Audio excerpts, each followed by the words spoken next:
Got it. Question for Mehdi. In view of the fact that in Australia, Muslim couples have a much higher birth rate than the rest of us, is it not possible that in a couple of generations, Australia could have a Muslim majority who vote in Sharia law?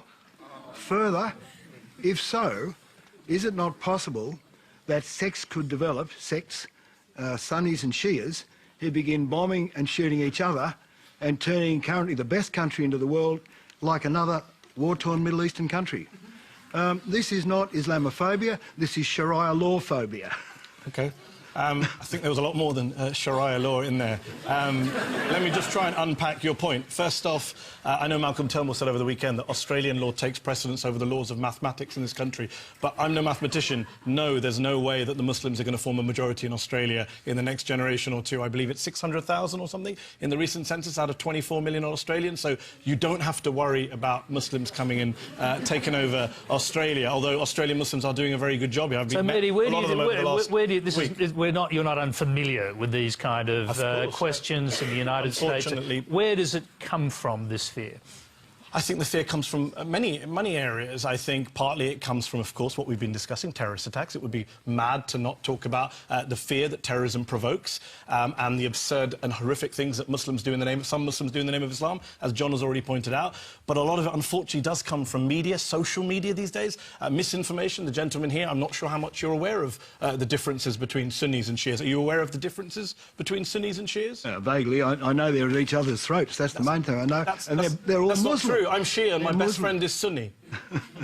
Well, I think it's not true. In a global context, there is a kind of truth to that, isn't there? I mean, Iran. There's not. Sorry, Tom. There's not a truth to that. Actually, there's a geopolitical game in the Middle East where one Shia majority country and one Sunni majority country do want to kind of dominate the region. There's no doubt about that. But the idea that this is some kind of lazy Sunni-Shia split. In fact, in a country like Iraq, you mentioned war-torn countries in the Middle East. Iraq, a country torn apart by war, partly by its horrific dictator, partly by a Western coalition that involved Australia that went in to make it more war-torn, and today is riven by sectarian splits that didn't really exist before 2003. Pre-2003, Sunnis and Shias got married in Iraq, had sushi children, mixed children, right? So let's not...